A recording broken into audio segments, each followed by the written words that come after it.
राजनीतिक शोषण, ये शोषण इसमें क्या है? जब तक हम पढ़ाई दवाई के लिए पैसे देते रहेंगे तब तक हमारा राजनीतिक शोषण होता रहेगा। अगर हम पढ़ाई दवाई मोल की लेंगे, धन से खरीदेंगे, तब तक समझना हमारा राजनीतिक शोषण हो रहा है। जिस दिन पढ़ाई दवाई मुक्त हो गई, समझ लेना हमारा राजनीतिक शोषण खत्म। तो 3 शोषण हो गए ना, धार्मिक, सामाजिक और राजनीतिक। धर्म है इसमें सरस्वती, समाज है गंगा, राजनीति है यमुना। ये 3 हैं। जैसे अंदर इंगला पिंगला सुषुम्ना गंगा यमुना सरस्वती हैं, इसी तरह बाहर धर्म, समाज और राजनीति, ये गंगा यमुना सरस्वती है। इस विषय में जागरूक हो। जितने भी महापुरुष आए, जिन्होंने अंदर की यात्रा की, जिन्होंने अंदर का हाल देखा, उन्होंने इन 3 शोषण के खिलाफ कार्य किया। बागी हो गए इन 3 शोषण के खिलाफ। क्रांतिकारी हुए वे लोग, धार्मिक क्रांतिकारी हुए, जिन्होंने इन 3 शोषण के खिलाफ मनुष्य को अंदर जागृति पैदा की। पिछले महीने कुछ लोगों ने प्रश्न पूछे थे, उसकी हम चर्चा कर देते हैं अंत में। बच्चा नींद में मुस्कुराता है, रोता है, इससे क्या सिद्ध होता है? सपने क्यों आते हैं? स्वप्न क्यों आते हैं? किसी ने कहा दिन भर जो हम देखते हैं रात को सपना आ जाता है। लेकिन जो बच्चा 1 दिन का है, अभी 1 दिन हुए हैं उसे जन्म लिए, उसने क्या देख लिया?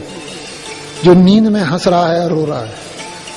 इससे ये सिद्ध होता है पूर्व जन्म है। इससे क्या सिद्ध होता है? पूर्व जन्म है। उसे पूर्व जन्म की घटनाएं याद आ रही हैं, अच्छी और बुरी, अच्छी और बुरी। नहीं तो 1 दिन के बच्चे ने क्या देख लिया? जो हंस रहा है, रो रहा है। हंसना रोना और जन्म से सीख के आता है। एक पूछा, ये समुद्र मंथन का रहस्य क्या है? समुद्र मंथन का रहस्य क्या है? कि पहाड़ को रई बनाया, सांप को रस्सी बनाया, एक तरफ सुर लगे, एक तरफ असुर लगे। सांप तो फट जाएगा अगर पत्थर पे लपेटा जाएगा। इसके पीछे बहुत गहरा रहस्य है। जो हमारा ये शरीर है ना, इसमें 2 चीजें हैं। इसमें 2, एक है हमारे शरीर का विकास करने वाला तत्व, एक है हमारे शरीर का विनाश करने वाला तत्व। हमारे शरीर का विकास करने वाला तत्व और एक है हमारे शरीर का विनाश करने वाला तत्व। दोनों जरूरी है, लेकिन अनुपात दोनों का समान नहीं होना चाहिए। 40 और 60 का अनुपात होना चाहिए। शरीर का विनाश करने वाले तत्व 40% होने चाहिए और शरीर का विकास करने वाले तत्व 60% होने चाहिए। जो शरीर का विकास करते हैं उन्हें कहते हैं सुर, जो शरीर का विनाश करते हैं उन्हें कहते हैं असुर। दोनों बैक्टीरिया हैं।